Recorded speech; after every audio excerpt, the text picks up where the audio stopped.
આ જે ફરિયાદીને અન્ય આરોપીઓ 3 ગાડી લઈને આવેલા અને અહીંથી છે ગોંડલ બાજુ લઈ ગયેલા, ત્યાં કોઈ અપરિચિત જગ્યાએ તેને માર મારેલો, તેનો ન્યૂડ વિડીયો ઉતારેલો અને ત્યારબાદ ફરી પાછું કિયાના શોરૂમ પાસે અહીંયા ઉતારી ગયેલા.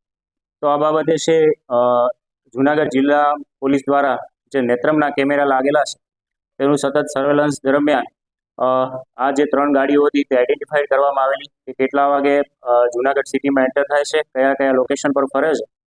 ત્યારબાદ અગાઉ જે તપાસ કરવામાં આવેલી તેમાં કુલ 3 આરોપીઓની ધરપકડ કરવામાં આવેલી. નામદાર કોર્ટ દ્વારા તેમને દિન 2ના રિમાન્ડ મંજૂર થતા રિમાન્ડ દરમિયાન પણ પૂછપરછ કર્યા બાદ તેમને જેલ હવાલે કરવામાં આવેલા અને હાલ જ્યુડિશિયલ કસ્ટડીમાં છે.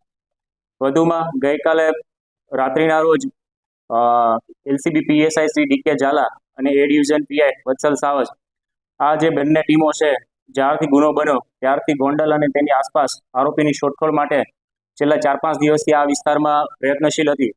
ટેકનિકલ સર્વેલન્સ અને હ્યુમન સોર્સિસના આધારે એવી બાતમી મળેલી કે ગણેશ જયરાજસિંહ જાડેજા અને અન્ય જે આરોપીઓ છે તે કોટડા સાંગાણી પાસે આવેલા અડમતાળામાં ભગીરથસિંહ ની વાડીમાં આ લોકો આવવાના છે.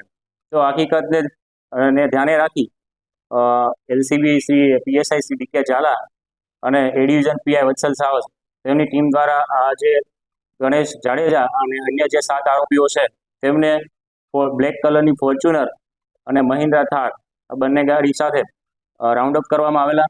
ત્યારબાદ રાત્રિના સમયે તેમના વિરુદ્ધ પ્રાથમિક પુરાવો મળતા આ જે ગુનો દાખલ થયેલો તેના કામે છે ધરપકડ કરવામાં આવેલી છે.